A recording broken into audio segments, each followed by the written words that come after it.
Good evening, everyone. Happy Mother's Day to all the mothers, the godmothers, the aunties that are like mamas, just everybody who's a mother, daddies that have to do dual roles. And all right, so I want to start off. This video is going to cover the first two episodes of Iyanla Van Zant's most recent series covering A Family of Lies, which is about a family of 6 young women who share a mother. Okay? But before I get started, I think I'm going to start doing something different with my videos. Let's talk about and comment down below 3 things that you are grateful for. Let's talk about that. And then no matter what the situation is, we can always be grateful for something, right? So today, because it's Mother's Day, of course I'm grateful for my mother, my other mom, my mother figures. I'm also grateful for Wendy's strawberry lemonade. And I am grateful for my friend Crystal. She came over to visit me today, so we had a good little chat. We walked our dogs together. So those are some things that I am grateful for. So comment down below in the video and let me know at least 3 things that you're grateful for. Okay? So let's get started. So there is a lady whose family is in total dysfunction. And one of the things we learned from this, what has turned out to be 3 parts, and that's why I waited to review it, because I thought it was just going to be a 2-part series. But I saw towards the end of yesterday's episode that this is going to get way deeper than it's going to take the surgery is going to take 3 episodes. We have a family that's just basically in dysfunction, and they are only family by blood, but not in relationship terms. Unfortunately, as it tends to be common, particularly in Black families from the South, I mean, all families have secrets. I had someone come on Twitter and try to correct me.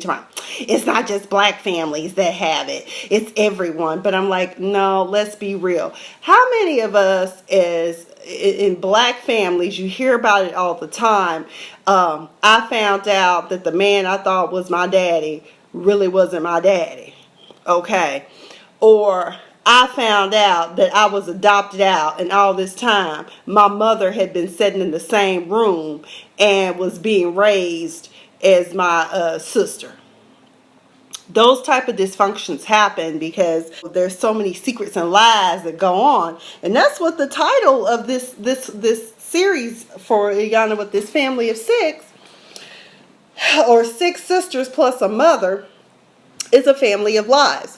So we meet Shay, who's the oldest daughter, Keisha, who's the second oldest, Precious, who was not raised with them, she was adopted out. Shay said something about she's with my family, but I'm like, isn't that your mother's family then? But okay. There's Bianca, who I think also was adopted out. There is or was it Marcia? No, Marcia was with them. Marcia, and then you have this other wild child, Markel, who just got out of jail. She did 6 months for an armed robbery or something she did, and she ride for her mama, honey. She like, oh, my mama gave her away because she saw something. You just like, okay, girl, calm down. It is not that serious. We get it. Your dear mama. You love your mama, okay? And Shay is more like a mother figure to some of the younger siblings because, well, their mother was living in dysfunction at the time that they were growing up, and Shay had to step up and be a mother. And just doing it on instinct. And I found that amazing that you could be raising children as a child yourself and just have enough good sense to know what to do to take care of your siblings. But why should that responsibility fall on a child, right? And so they haven't been together in 19 years. Which is really sad. And I said, what a blessing it must be to have 6 siblings, all close in age to you. So, but when you don't know each other, that's kind of like these people are all strangers to me.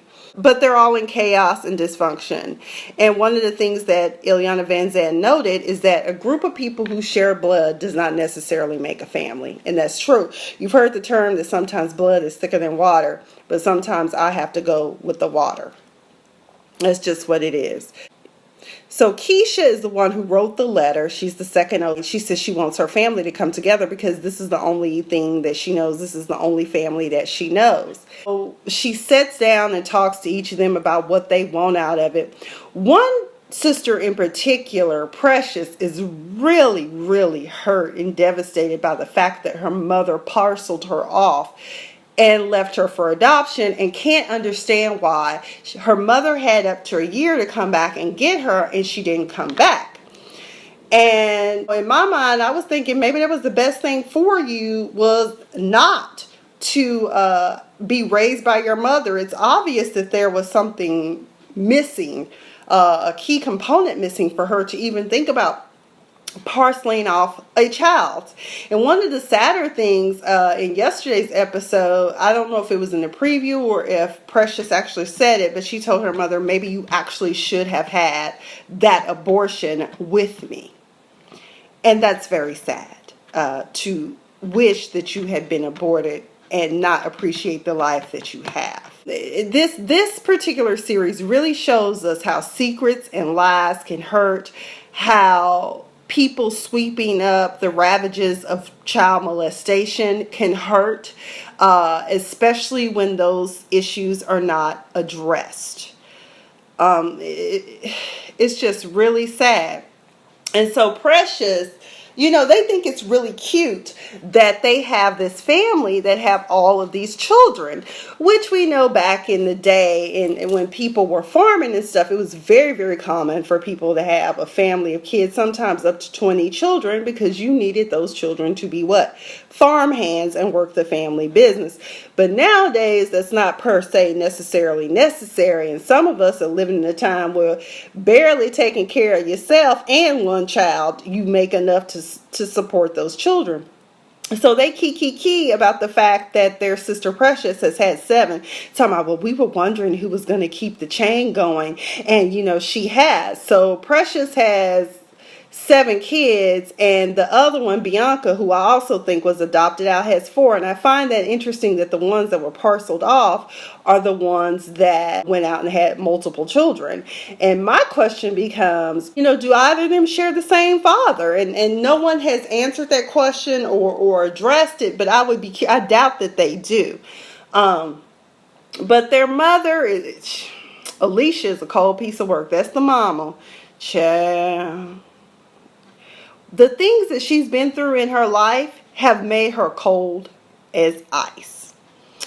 But one of the things I appreciate that Iyanla Vanzant pointed out is the fact that, it's great that you have all of your children, because Markel chimed in talking about, well, our mother put her up for adoption because she couldn't take care of her, so she gave her to someone that could take care of her. And I was like, oh God, this child, she loves her mother.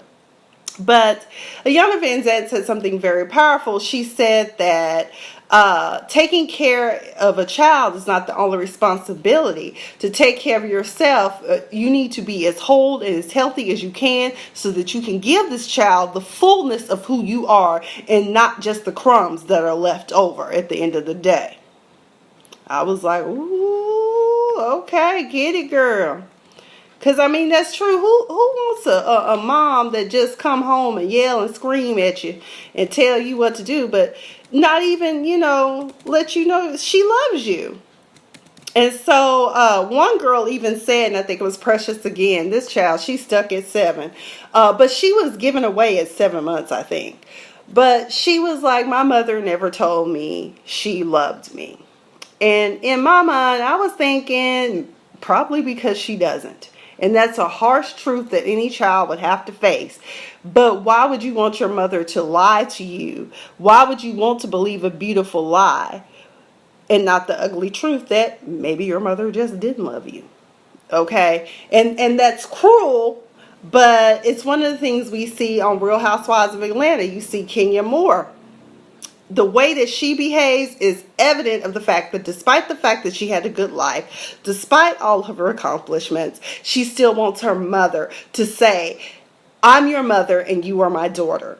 And some of us will seek that forever and for the rest of our lives. And the main reason why, and I've always believed this about why we can love our dad and be bitter at our fathers, but at the end of the day, because we were tethered to our mothers, we grew inside of our mother, nurtured by our mothers, we'll always want that connection. The umbilical cord is the proverbial umbilical cord.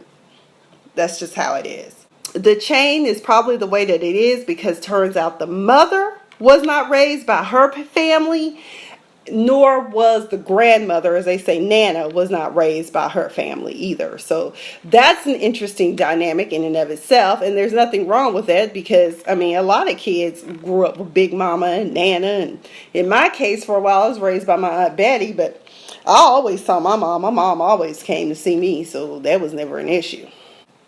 When Iyanla Vanzant asked the oldest one, Shay, what it is that she wanted, she says, I want nothing from my mother. I stopped seeking my mother a long time ago. I'm just seeking my sisters. And Iyanla Vanzant said, that's not going to turn out right for you. One of my followers on Twitter said that she believes that Markel rides for her mother because they mirror each other, probably walked some of the same paths. And that could be true. And I also noted, I said, one thing I think some of us must learn in life is that while it hurts, maybe not being raised by your mother or father could have been a blessing. You just never know. But as we progress in this storyline, we find out that maybe it just wasn't a good, it just wasn't a good thing. I love the interaction or the game that Iyanla Vanzant did with those, an activity to create a bonding moment, because she said it doesn't have to be fancy, it doesn't have to be complex. You guys can get together and just have fun. And so they had a little game day. Have any of you ever had a weave? Have any of y'all ever had who's still a virgin? Well, one girl, this was so funny to me. I think it was Marcia stayed on the I'm still a virgin line, and she says, well, have you had sex with something? I said, oh Lord, y'all just said, have you had sex? She told me, well, I've never had sex with a man. Okay, well, you're not a virgin, and get on over on the other side of the line. So that was really cute. They all had a good laugh, and somebody said Iyanla is that auntie that gets all in your business.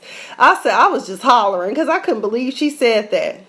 Well, the moment of truth has come. The woman who has created these lovely young ladies is brought onto the scene, and Iyanla sits down and has a one-on-one, and she's very closed in. She does not seem receptive to this conversation. She basically said that they will get over it. It is what it is.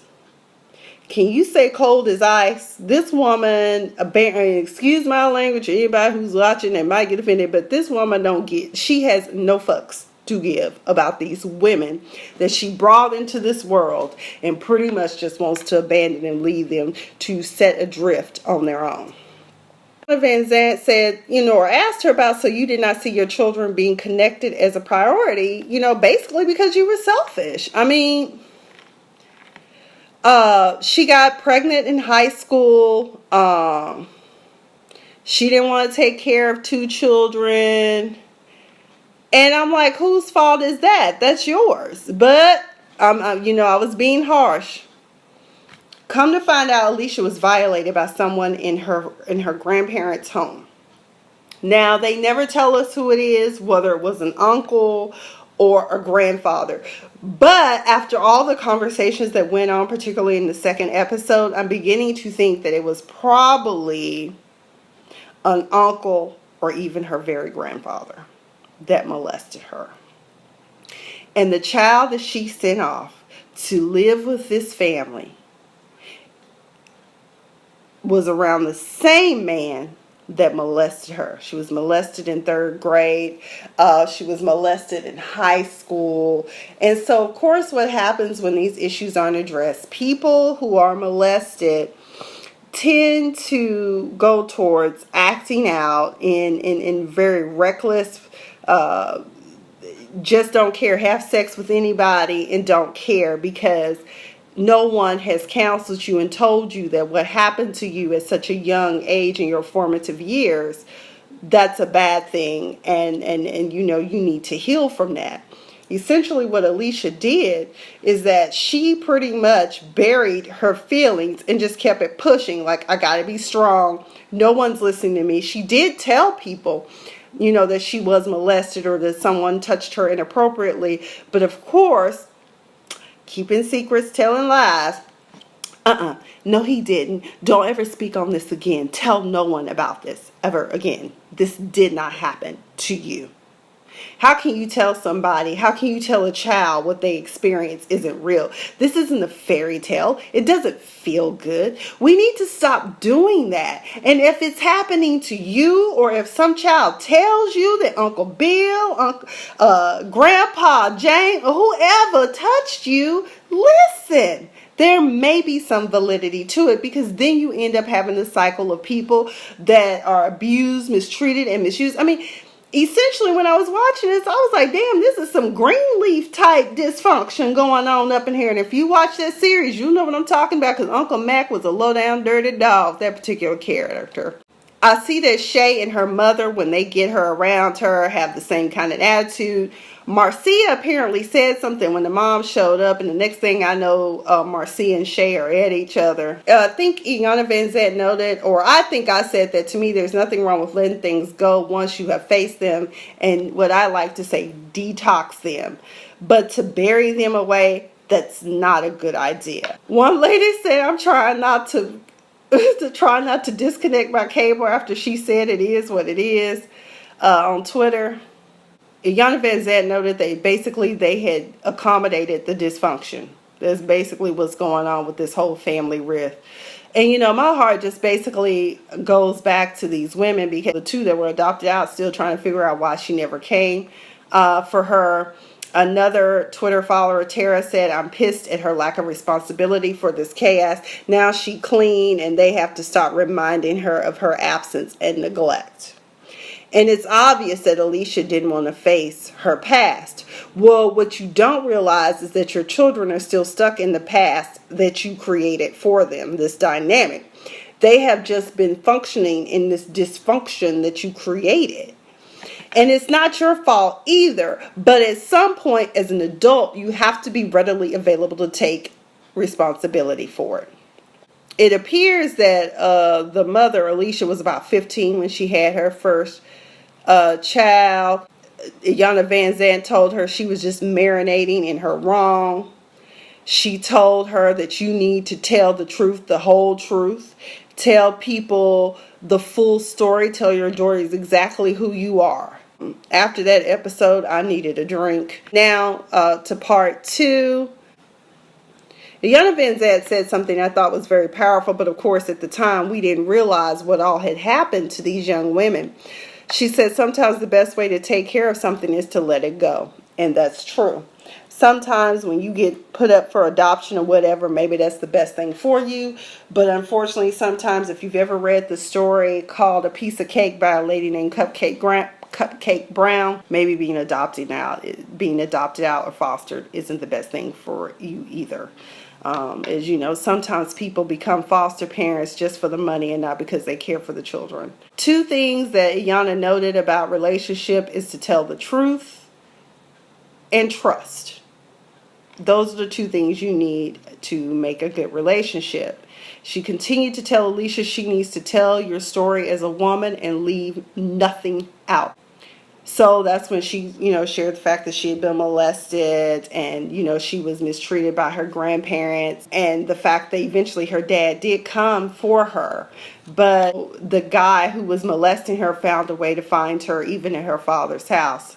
So despite the fact that it's an ugly truth and you don't want to face your past and you don't want to bring back up those feelings again, you still need to address them, because your kids are hurting.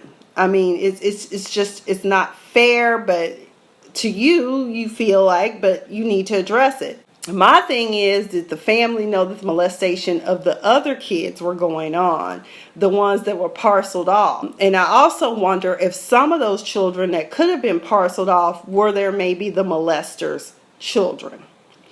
So, kind of a Brenda's got a baby type of scenario. And some people said that, of course, the family knew. We as Black people tend to keep secrets like that, and that's true. The mother Shay and Keisha had was lost and a drug addict. So that's why Shay said that she ended up being a mother to them. And that's why I said, we meet people in their lives and we don't know their story. We see them for who they are as adults, but we just don't know why they are the way that they are. You ever meet people that's so mean and bitter and jaded, and they just rub you the wrong way? And first of all, how do you still have a job, and why are you still working here terrorizing folk at this job? But it's just really, really sad to know that some people just don't want to face the fact that there is an issue, there is some trauma, some tragedy that happened in your life, and you choose not to seek to get help for whatever reason. And it's just sad. And so when Shay was talking to the younger sisters about the fact, well, mama was a crackhead. Okay, she said my mom was addicted to crack cocaine. And so Iyanla Van said, I'll say it for you. Your mama was a crackhead. Okay.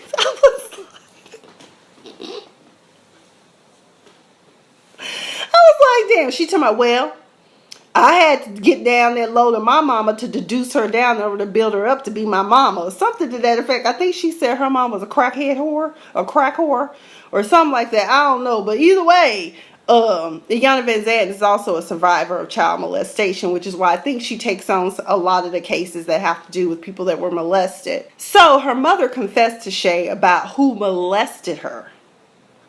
And part of the tension that goes on between Shay and her mother, Alicia, is because Shay has befriended the molester. Okay. At this point, I don't know how old this person is. I said it's probably an uncle. It could be a cousin. We don't know. And when she said it, I think the shock of it hit Shay, because Shay says, interesting. I'm like, that's all you got? But then when the Iyanla Van Zandt re-emphasized it for her tears and everything, she just had a complete heaving and just couldn't believe that the person that she loved and thought of as a friend and a companion molested her. And then it came out at the table that the one that you sent, Precious, was also molested by this same individual. I'm like, he needs to be up under jail. Y'all need to put him in jail. He needs to stop. And then I thought maybe Shay also could be upset because maybe her own daughter had been around this individual. And that's when I said, Lord, this is like some type of Greenleaf Uncle Mac type of dysfunction. And I was like, Revelations, the truth is stranger than fiction. Who was monitoring that night, they said that what I noted about the fact that Shay said, interesting, they said, we picked up on that too. Iyanla Van Zandt counseled the mother and told her that there are 2 words you can say in this instance that will help your kids. Just tell them, forgive me. Shay having a meltdown. Precious sitting there, the one that got the 7 kids, she's sitting there giving straight side eye to her sister during this meltdown. And I figured out why, because she finally came clean and said dude molested her too. Bianca was raised by an aunt. So that's why I think her experience was different from Precious. Come to find out, the girl I think Precious told her mom that she was molested. And she said, yes, she did tell me she was molested, but she never said by who. And in my mind, I was like, you knew who did it. You knew who was around. You knew the parties that were around. But because you're so selfish and all about yourself at this point, you didn't care. You knew who her molester was, but you didn't care. And I said that, and my conclusion about Alicia is that Alicia was lost. Maybe she didn't care. Maybe she wanted you to experience her pain. Because hurt people hurt other people. Let's just be real about that. I mean, when you're living in dysfunction and confusion, there's no telling how vindictive one can become, even to their own flesh and blood. Even if you carried that person for 9 months, you'd be surprised. Watch the ID channel, Deadly Women. They kill their kids all the time on there. So I really want to know who the boogeyman is in this family. I was basically saying that Alicia needs to go ahead and tell her full truth because we need to break the cycle of abuse in this family. Iyanla Vanzant, tell them who you are, what you've been through, tell them everything. And then all of a sudden, next thing I know, Alicia done popped off. I said, oh hell, the fire done got hot in the kitchen and now she wants to run. And she was going off telling Shay or who was it? No, I think it was Marcia. I can't remember which sister it was now, but I remember she said, you're always rebellious and talking to me. And then Marcia was like, this is why I can't talk to you because you're always yelling at me. And then, of course, Iyanla Vanzant says, this is what she experiences of you. Listen. And then next thing you know, she told her, you're being vindictive. And I said, hell, she just found out all your secrets. This stuff is really a lie. And do you know this woman got up off the kitchen table and took off and left her kids? Guess what? Once again. I'm ready to go. I knew I should have never came to this. I'm just ready to go. Okay. Call me a car. I'm ready to go. I said, oh, hell, her and that dude, what's her name? The girl that was engaged to Rick Ross at one time, she acted just like that girl's daddy, Lyra Galore's daddy. I forgot what his name was, but the whole time they were on Fix My Life last season, he wanted to, I'm going home. Take me home. I'm ready to go home. And you're just like, okay. Okay, so next week we will wrap up this 3-part series, but I did want to talk about it. Comment down below. Let me know what you think about these episodes. Someone suggested on Twitter that perhaps Iyanla Vanzant should follow this family for a year to help them with their dysfunction. Next week, we see Mother Iyanla Vanzant getting in that ass, Alicia's ass. She said, you're the one that lied. You lied, and now you have to sit in it. And I said, that's right, girl, get in that ass. And, you know, she was telling him, you don't need people to agree with your experience. This is what you're experiencing. And I will never forget one time I had kind of a similar experience. I had an issue with someone. And I talked to them and I was telling them, you know, how they made me feel and what they did that made me feel bad and not so good. Well, that's not what happened. I said, you know what? I'm going to let you have that. But you and I know what happened. And I know what I experienced. Okay? Because one of the things we have to tell people is this is what I feel. This is what I see. This is how it happened to me. So, and you know, it's sad when other people are looking in and they can see it too. There were some interesting quotes on somebody said, between Fix My Life and the Book of John Gray, I need a therapist tonight. I don't want to wake up one day and realize I ruined others because of my hurt. Who was that? Kayla Rose. Another brother said, I need an altar to lay on.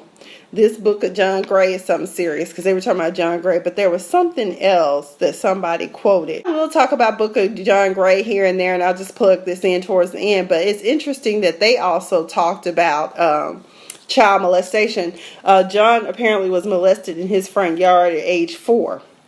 A teenager stuck his penis in his mouth at age 4, and he was confused and didn't know what was going on.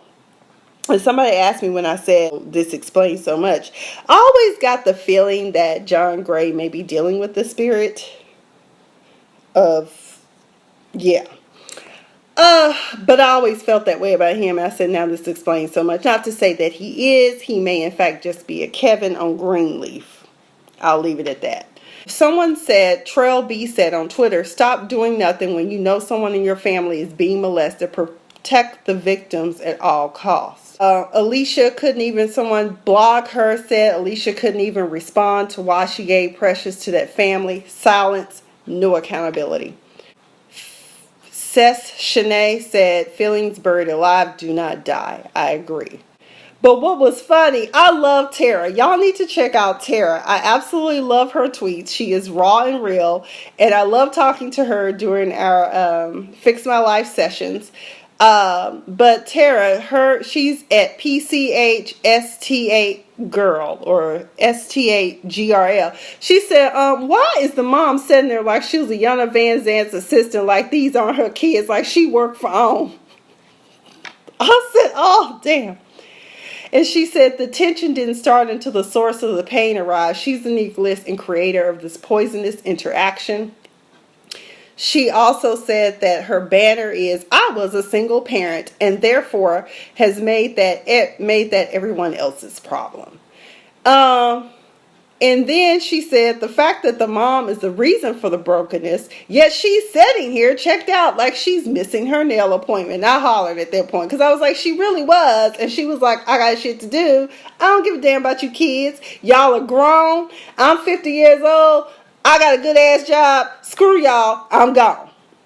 So let's see how it plays out next week. Next week will be part 3, and I think we're going to get even deeper. I pray for this family. I really do hope that they get the healing that they need. There is nothing worse than wanting your mama, and mama don't want you, and you know who your mama is. Like I said, Kenya Moore is evidence of what happens when your mother rejects you. But as I have said, we should all take a page from the Bible and always keep in mind the scripture, Romans 8:28, for we know, oh God, help me get this right. For we know that all things work together for the good of those who love the Lord. In other words, Jesus is going to work it out. God's going to work it out for all of us. Our struggles and strifes will make us stronger. We may be able to help someone along the way. Our experiences make us who we are. And I'm not saying that anyone should be molested, but sometimes if you've been adopted and you wonder why your mother gave you up and you've had this great, wonderful life with these great parents who have taken care of you, I think you should count your blessings for that. And maybe that was the best thing for you at the time. But again, like I said, I'll be praying for this family because it is really, really sad that this woman, it's almost like that. To me, when I look at Alicia, I think about that video we saw of the giraffe giving birth to the baby where she just kind of had it and dropped it and just left it there on the ground. That's how I feel Alicia sees her kids, like, okay, I had you and you can get it how you live, get the best way you can. Really? Really, mother? But anyways, again, happy Mother's Day to all the mothers. And I will be back here probably Monday or Tuesday to talk about Real Housewives of Potomac, because now I can start reviewing it since all the nastiness of Real Housewives of Atlanta is over. But again, thank you guys who did join. Again, comment down below and let's talk about 3 things that you are grateful for as well as this episode. Everyone have a fabulous day, night, evening, morning, whatever time of day you're watching this. I have been Miss Sophia the Diva, and you have been all that.